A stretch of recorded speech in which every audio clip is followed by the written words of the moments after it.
ਜਦ ਇਸ ਤਰ੍ਹਾਂ ਏਮਨਾਬਾਦ ਵਿੱਚ ਭਾਈ ਲਾਲੋ ਜੀ ਦੇ ਘਰ ਸਤਿਗੁਰੂ ਨਾਨਕ ਜੀ ਨੂੰ 15 ਦਿਨ ਬਤੀਤ ਹੋ ਗਏ ਤਾਂ ਉੱਥੋਂ ਦੇ ਇੱਕ ਪਠਾਨ ਰਾਜ ਦੇ ਵਜ਼ੀਰ ਮਲਕ ਭਾਗੋਂ ਪਾਸ ਪਾਪਾਂ ਤੇ ਬੇਈਮਾਨੀਆਂ ਨਾਲ ਇਕੱਠਾ ਕੀਤਾ ਹੋਇਆ ਬਹੁਤ ਧਨ ਸੀ। ਉਸਨੇ ਆਪਣੀ ਵਡਿਆਈ ਤੇ ਜਸ ਲੋਕਾਂ ਵਿੱਚ ਫੈਲਾਉਣ ਵਾਸਤੇ ਬ੍ਰਹਮ ਭੋਜ ਕੀਤਾ। ਖੱਤਰੀ, ਬ੍ਰਾਹਮਣ, ਸ਼ੂਦ ਤੇ ਵੈਸ਼ ਸਭ ਨੂੰ ਨਿਆਉਂਦਾ ਦੇ ਦਿੱਤਾ। ਜਿਤਨੇ ਫਕੀਰਾਂ ਦੇ ਅਸਥਾਨ ਸਨ ਉੱਥੇ ਵੀ ਆਪਣਾ ਆਦਮੀ ਭੇਜ ਕੇ ਸਭ ਨੂੰ ਭੋਜਨ ਛਕਣ ਵਾਸਤੇ ਆਖ ਦਿੱਤਾ। ਇਸ ਤਰ੍ਹਾਂ ਜਦ ਬ੍ਰਾਹਮਣ ਸ਼ਹਿਰ ਵਿੱਚ ਭੋਜਨ ਵਰਜਦੇ ਫਿਰਦੇ ਸਨ ਤਾਂ ਉਸ ਸਮੇਂ ਗੁਰੂ ਨਾਨਕ ਜੀ ਬਾਹਰ ਜੰਗਲ ਨੂੰ ਤੁਰੇ ਜਾ ਰਹੇ ਸਨ। ਬ੍ਰਾਹਮਣ ਨੇ ਆਪ ਜੀ ਨੂੰ ਆਖਿਆ, ਤਪਾ ਜੀ, ਤੁਹਾਨੂੰ ਮਲਕ ਭਾਗੋ ਦੇ ਬ੍ਰਹਮ ਭੋਜ ਦਾ ਨਿਆਉਂਦਾ ਹੈ। ਭੋਜਨ ਅੱਜ ਤੁਸਾਂ ਉੱਥੇ ਹੀ ਕਰਨਾ। ਮਲਕ ਭਾਗੋ ਨੇ 4 ਵਰਨਾਂ ਨੂੰ ਹੀ ਬ੍ਰਹਮ ਭੋਜ ਛਕਣ ਵਾਸਤੇ ਸੱਦਾ ਦਿੱਤਾ ਹੈ। ਗੁਰੂ ਜੀ ਨੇ ਕਿਹਾ, ਅਸੀਂ ਦਰਵੇਸ਼ ਹਾਂ, ਸਾਡਾ 4 ਵਰਨਾਂ ਵਿੱਚੋਂ ਕੋਈ ਵਰਨ ਨਹੀਂ ਹੈ, ਅਸੀਂ ਕਿਸ ਨਾਲ ਬੈਠ ਕੇ ਭੋਜਨ ਖਾਈਏ। ਗੁਰੂ ਜੀ ਦੀ ਇਹ ਗੱਲ ਸੁਣ ਕੇ ਬ੍ਰਾਹਮਣ ਨੇ ਹੱਸ ਕੇ ਕਿਹਾ, ਇਹਨਾਂ ਗੱਲਾਂ ਕਰਕੇ ਹੀ ਤਾਂ ਲੋਕ ਤੁਹਾਨੂੰ ਕੁਰਾਈਆ ਕਹਿੰਦੇ ਹਨ। ਜੇ ਤੁਸੀਂ ਬ੍ਰਹਮ ਭੋਜ ਵਿੱਚ ਨਹੀਂ ਆਓਗੇ ਤਾਂ ਮਲਕ ਭਾਗੋ ਬਹੁਤ ਗੁੱਸਾ ਕਰੇਗਾ ਅਤੇ ਤੁਹਾਨੂੰ ਸ਼ਹਿਰ ਵਿੱਚੋਂ ਕੱਢ ਦੇਵੇਗਾ। ਇਹ ਗੱਲ ਕਰਕੇ ਬ੍ਰਾਹਮਣ ਆਪਣੇ ਕੰਮ ਅੱਗੇ ਚਲਿਆ ਗਿਆ ਤੇ ਗੁਰੂ ਜੀ ਆਪਣੀ ਮੌਜ ਵਿੱਚ ਬਾਹਰ ਆਪਣੇ ਟਿਕਾਣੇ ਚਲੇ ਗਏ। ਭਾਗੋ ਨੇ ਬਹੁਤ ਭਾਰੀ ਬ੍ਰਹਮ ਭੋਜ ਕੀਤਾ ਤੇ 4 ਵਰਨਾਂ ਦੇ ਲੋਕਾਂ ਨੇ ਛਕ ਕੇ ਉਸ ਦਾ ਬਹੁਤ ਜਸ ਕੀਤਾ। ਗੁਰੂ ਜੀ ਸਾਰਾ ਦਿਨ ਜੰਗਲ ਵਿੱਚ ਬਤੀਤ ਕਰਕੇ ਸੰਧਿਆ ਸਮੇਂ ਲਾਲੋ ਦੇ ਘਰ ਆ ਬਰਾਜੇ। ਉਸ ਨਿਆਉਂਦਾ ਦੇਣ ਵਾਲੇ ਬ੍ਰਾਹਮਣ ਨੇ ਜਦ ਵੇਖਿਆ ਕਿ ਤਪਾ ਨਹੀਂ ਆਇਆ ਤਾਂ ਉਸਨੇ ਮਲਕ ਭਾਗੋਂ ਪਾਸ ਚੁਗਲੀ ਕੀਤੀ ਕਿ ਮਲਕ ਜੀ, ਹੋਰ ਤਾਂ ਸਾਰੇ ਸ਼ਹਿਰ ਦੇ ਉੱਚੇ ਨੀਵੇਂ ਲੋਕ ਭੋਜਨ ਖਾ ਗਏ ਹਨ। ਇੱਕ ਖੱਤਰੀ ਨਾਨਕ ਜੋ ਆਪਣੇ ਆਪ ਨੂੰ ਤਪਾ ਕਹਾਉਂਦਾ ਹੈ, ਉਹ ਆਪਣੇ ਆਪ ਨੂੰ ਤੁਹਾਡੇ ਨਾਲੋਂ ਵੱਡਾ ਸਮਝ ਕੇ ਤੁਹਾਡੇ ਘਰ ਭੋਜਨ ਛਕਣ ਨਹੀਂ ਆਇਆ। ਮਲਕ ਨੇ ਪੁੱਛਿਆ, ਤੁਸਾਂ ਉਸ ਨੂੰ ਨਿਆਉਂਦਾ ਦਿੱਤਾ ਸੀ? ਬ੍ਰਾਹਮਣ ਨੇ ਕਿਹਾ, ਜੀ ਮੈਂ ਉਸ ਨੂੰ ਸਭ ਕੁਝ ਦੱਸ ਕੇ ਬੜੀ ਚੰਗੀ ਤਰ੍ਹਾਂ ਪੱਕੀ ਕੀਤੀ ਸੀ, ਪਰ ਉਸਨੇ ਕੋਈ ਪਰਵਾਹ ਨਹੀਂ ਕੀਤੀ। ਇਹ ਗੱਲ ਸੁਣ ਕੇ ਮਲਕ ਭਾਗੋ ਨੂੰ ਬੜਾ ਕਰੋਧ ਆਇਆ। ਉਸਨੇ ਕਿਹਾ, ਜਾਓ ਉਸ ਨੂੰ ਸੱਦ ਕੇ ਮੇਰੇ ਪਾਸ ਲਿਆਓ, ਮੈਂ ਉਸ ਦੀ ਵਡਿਆਈ ਵੇਖ ਲਵਾਂ। ਬ੍ਰਾਹਮਣ ਨੇ ਮਨ ਵਿੱਚ ਬੜਾ ਖੁਸ਼ ਹੋ ਕੇ ਲਾਲੋ ਦੇ ਘਰ ਆਣ ਕੇ ਗੁਰੂ ਜੀ ਨੂੰ ਕਿਹਾ, ਤਪਾ ਜੀ, ਤੁਹਾਨੂੰ ਮਲਕ ਬੁਲਾਉਂਦਾ ਹੈ। ਗੁਰੂ ਜੀ ਨੇ ਕਿਹਾ, ਸਾਡਾ ਮਲਕ ਨਾਲ ਕੋਈ ਲੈਣ ਦੇਣ ਦਾ ਵਾਸਤਾ ਨਹੀਂ, ਸਾਨੂੰ ਉਹ ਕਿਉਂ ਸੱਦਦਾ ਹੈ? ਇਹ ਗੱਲ ਸੁਣ ਕੇ ਬ੍ਰਾਹਮਣ ਨੇ ਵਾਪਸ ਜਾ ਕੇ ਆਖਿਆ ਕਿ ਮਲਕ ਜੀ, ਤਪਾ ਤੁਹਾਡੇ ਹੁਕਮ ਦੀ ਵੀ ਕੋਈ ਪਰਵਾਹ ਨਹੀਂ ਕਰਦਾ। ਮਲਕ ਨੇ ਗੁੱਸੇ ਵਿੱਚ ਆਣ ਕੇ ਕਿਹਾ, ਜਾਓ 5-7 ਆਦਮੀ ਜਾ ਕੇ ਉਸ ਨੂੰ ਜ਼ਬਰਦਸਤੀ ਫੜ ਕੇ ਮੇਰੇ ਪਾਸ ਲੈ ਆਓ।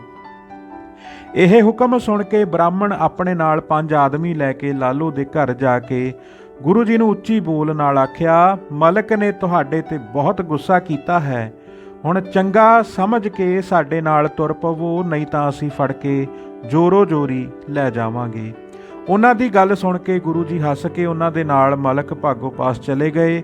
ਆਪ ਜੀ ਦੇ ਪਿੱਛੇ ਭਾਈ ਲਾਲੋ ਵੀ ਪਹੁੰਚ ਗਿਆ। ਇਸ ਗੱਲ ਦਾ ਸਾਰੇ ਸ਼ਹਿਰ ਵਿੱਚ ਚਰਚਾ ਹੋਣ ਕਰਕੇ ਬਹੁਤ ਸਾਰੇ ਲੋਕ ਵੀ ਗੁਰੂ ਜੀ ਦੇ ਨਾਲ ਮਲਕ ਭਾਗੋ ਦੇ ਅਸਥਾਨ ਤੇ ਪਹੁੰਚ ਗਏ।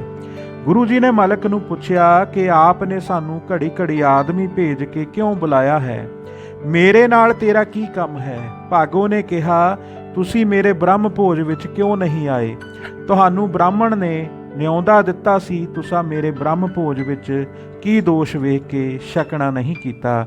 ਗੁਰੂ ਜੀ ਨੇ ਕਿਹਾ, ਅਸੀਂ ਫਕੀਰ ਹਾਂ, ਸਾਡਾ ਕਿਸੇ ਨਾਲ ਦਾਵਾ ਨਹੀਂ ਹੈ, ਜਿੱਥੇ ਗੁਜ਼ਰ ਜਾਵੇ ਉੱਥੇ ਹੀ ਗੁਜ਼ਾਰ ਲੈਂਦੇ ਹਾਂ, ਸਾਨੂੰ ਜੋ ਕੁਝ ਜਿੱਥੇ ਮਿਲੇ ਛਕ ਲੈਂਦੇ ਹਾਂ, ਚੰਗਾ ਚੋਖਾ ਖਾਣ ਦਾ ਸਾਨੂੰ ਲਾਲਚ ਨਹੀਂ ਹੈ। ਮਲਕ ਨੇ ਬੜੇ ਗੁੱਸੇ ਨਾਲ ਕਿਹਾ, ਤੇਰੇ ਮਨ ਵਿੱਚ ਕਿਸੇ ਦਾ ਡਰ ਨਹੀਂ ਹੈ, ਤੂੰ ਉਲਟ ਚੱਲ ਰਿਹਾ ਹੈ। ਮੈਂ ਸੁਣਿਆ ਹੈ ਕਿ ਤੇਰੀ ਖੱਤਰੀ ਗੋਤ ਹੈ, ਪਰ ਤੂੰ ਸ਼ੂਦਰ ਦੇ ਘਰ ਖਾਣਾ ਖਾਂਦਾ ਹੈ। ਆਪਣਾ ਨਾਮ ਤੂੰ ਤਪਾ ਰਖਾਈ ਬੈਠਾ ਹੈ, ਮੈਨੂੰ ਤਾਂ ਵੇਖਦਿਆਂ ਹੀ ਗੁੱਸਾ ਚੜ੍ਹ ਜਾਂਦਾ ਹੈ। ਬ੍ਰਹਮ ਭੋਜ ਨੂੰ ਤੂੰ ਬੁਰਾ ਕਹਿੰਦਾ ਹੈ, ਪਰ ਆਪ ਰਸੋਈ ਨੀਚ ਤਰਖਾਣ ਦੇ ਘਰ ਕਰਦਾ ਹੈ। ਗੁਰੂ ਜੀ ਨੇ ਮਲਕ ਦੀਆਂ ਗੱਲਾਂ ਸੁਣ ਕੇ ਆਖਿਆ, ਜਾਓ ਹੁਣੇ ਹੀ ਜੋ ਕੁਝ ਤੁਸਾਂ ਬ੍ਰਹਮ ਭੋਜ ਵਿੱਚ ਤਿਆਰ ਕੀਤਾ ਹੈ ਲੈ ਆਓ, ਤੁਹਾਡੇ ਮਨ ਵਿੱਚ ਕੋਈ ਗੱਲ ਰਹਿ ਨਾ ਜਾਵੇ। ਉਧਰ ਭਾਈ ਲਾਲੋ ਨੂੰ ਕਿਹਾ ਕਿ ਤੂੰ ਵੀ ਜੇ ਕੋਈ ਭੋਜਨ ਦਾ ਟੁੱਕਰ ਰੱਖਿਆ ਹੋਵੇ ਤਾਂ ਘਰੋਂ ਲੈ ਆ। ਲਾਲੋ ਆਪਣੇ ਘਰ ਦੌੜ ਕੇ ਗਿਆ ਅਤੇ ਕੋਧਰੇ ਦੀ ਰੋਟੀ ਦਾ ਇੱਕ ਟੁਕੜਾ ਲੈ ਆਇਆ। ਮਲਕ ਨੇ ਵੀ ਆਪਣੇ ਘਿਓ ਵਾਲੇ ਭੋਜਨ, ਮਾਲਪੂੜਾ ਤੇ ਕੜਾਹ ਆਦਿ ਜੋ ਬਹੁਤ ਪ੍ਰਕਾਰ ਦੇ ਬਣਵਾਏ ਸਨ, ਮੰਗਵਾ ਕੇ ਗੁਰੂ ਜੀ ਦੇ ਅੱਗੇ ਰੱਖ ਦਿੱਤੇ ਅਤੇ ਕਿਹਾ ਕਿ ਪ੍ਰਸੰਨਤਾ ਨਾਲ ਛਕੋ।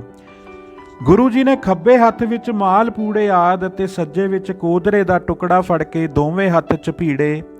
ਤਦ ਇੱਕ ਪਾਸੇ ਕੋਧਰੇ ਦੇ ਟੁਕੜੇ ਵਿੱਚੋਂ ਦੁੱਧ ਤੇ ਦੂਜੇ ਪਾਸੇ ਬ੍ਰਹਮ ਭੋਜ ਵਿੱਚੋਂ ਲਹੂ ਦੀਆਂ ਧਾਰਾਂ ਧਰਤੀ ਉੱਤੇ ਡਿੱਗ ਰਹੀਆਂ ਸਭ ਲੋਕਾਂ ਨੇ ਵੇਖੀਆਂ। ਗੁਰੂ ਜੀ ਜਿਉਂ-ਜਿਉਂ ਹੱਥ ਘੁੱਟਦੇ ਤਿਉਂ-ਤਿਉਂ ਲਹੂ ਦੀਆਂ ਧਾਰਾਂ ਬਹੁਤੀਆਂ ਨਿਕਲਦੀਆਂ। ਵੇਖਣ ਵਾਲੇ ਲੋਕ ਇਹ ਕੌਤਕ ਵੇਖ ਕੇ ਬੜੇ ਹੈਰਾਨ ਹੋਏ। ਗੁਰੂ ਜੀ ਨੇ ਮਲਕ ਨੂੰ ਕਿਹਾ ਕਿ ਤੁਸਾਂ ਬਹੁਤ ਲੋਕਾਂ ਦਾ ਲਹੂ ਨਿਚੋੜ ਕੇ ਇਹ ਬ੍ਰਹਮ ਭੋਜ ਕੀਤਾ ਹੈ, ਜਿਸ ਕਰਕੇ ਇਸ ਵਿੱਚੋਂ ਲਹੂ ਨਿਕਲ ਰਿਹਾ ਹੈ। ਐਸੇ ਭੋਜਨ ਦੇ ਖਾਣ ਨਾਲ ਜੋ ਪਾਪਾਂ ਨਾਲ ਇਕੱਠੇ ਕੀਤੇ ਹੋਏ ਧਨ ਨਾਲ ਬਣਵਾਇਆ ਜਾਵੇ, ਪੁੰਨ ਨਾਸ਼ ਹੋ ਜਾਂਦਾ ਹੈ। ਤਪੀਆਂ ਦੇ ਤਪ ਨਸ਼ਟ ਹੋ ਜਾਂਦੇ ਹਨ ਅਤੇ ਧਿਆਨੀਆਂ ਦਾ ਧਿਆਨ ਨਹੀਂ ਲੱਗਦਾ। ਮਨ ਮਲੀਨ ਹੋ ਜਾਂਦਾ ਹੈ, ਜਿਸ ਕਰਕੇ ਹਰੀ ਦੇ ਜਸ ਦਾ ਸੁੰਦਰ ਰੰਗ ਨਹੀਂ ਚੜ੍ਹਦਾ। ਸੋ ਜਿਨ੍ਹਾਂ ਨੂੰ ਸਮਝ ਹੋਵੇ ਉਹ ਲਹੂ ਕਿਉਂ ਪੀਣ ਤੇ ਆਪਣੇ ਪੁੰਨ ਨੂੰ ਕਿਉਂ ਨਸ਼ਟ ਕਰ ਲੈਣ। ਇੱਧਰ ਸ਼ੂਦਰ ਦਾ ਭੋਜਨ ਵੇਖੋ, ਜਿਸ ਵਿੱਚੋਂ ਨਰੋਆ ਦੁੱਧ ਨਿਕਲ ਰਿਹਾ ਹੈ। ਅਸਲ ਬ੍ਰਹਮ ਭੋਜ ਤਾਂ ਸਦਾ ਇਸ ਦੇ ਘਰ ਹੀ ਹੁੰਦਾ ਹੈ, ਜਿੱਥੇ ਅਸੀਂ ਰੋਜ਼ ਹੀ ਭੋਜਨ ਛਕਦੇ ਹਾਂ, ਕਿਉਂਕਿ ਇਹ 10 ਨੋਹਾਂ ਦੀ ਕਮਾਈ ਕਰਕੇ ਆਪ ਖਾਂਦਾ ਹੈ ਤੇ ਹੋਰ ਲੋੜਵੰਦਾਂ ਨੂੰ ਵੀ ਛਕਾਉਂਦਾ ਹੈ। ਇਸ ਦੇ ਛਕਣ ਨਾਲ ਮਨ ਨਿਰਮਲ ਹੋ ਜਾਂਦਾ ਹੈ। ਜਨਮ ਜਨਮਾਂਤਰਾਂ ਦੀ ਮੈਲ ਧੋਤੀ ਜਾਂਦੀ ਹੈ।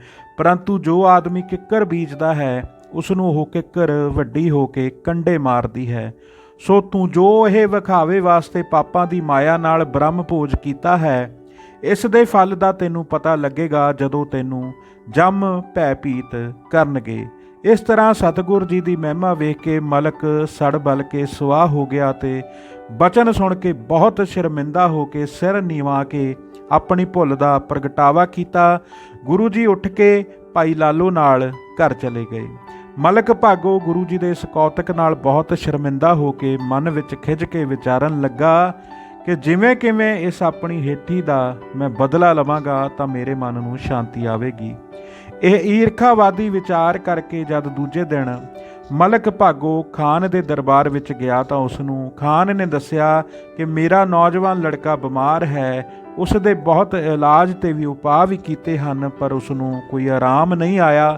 ਮਲਕ ਨੇ ਝੱਟ ਹੀ ਕਿਹਾ ਕਿ ਇੱਕ ਨਾਨਕ ਤਪਾ ਲਾਲੂ ਤਰਖਾਣ ਦੇ ਘਰ ਰਹਿੰਦਾ ਹੈ, ਉਹ ਬੜਾ ਕਾਮਲ ਫਕੀਰ ਹੈ, ਉਸ ਨੂੰ ਸੱਦ ਕੇ ਲੜਕਾ ਵਿਖਾਓਗੇ ਤਾਂ ਲੜਕਾ ਤੰਦਰੁਸਤ ਹੋ ਜਾਵੇਗਾ।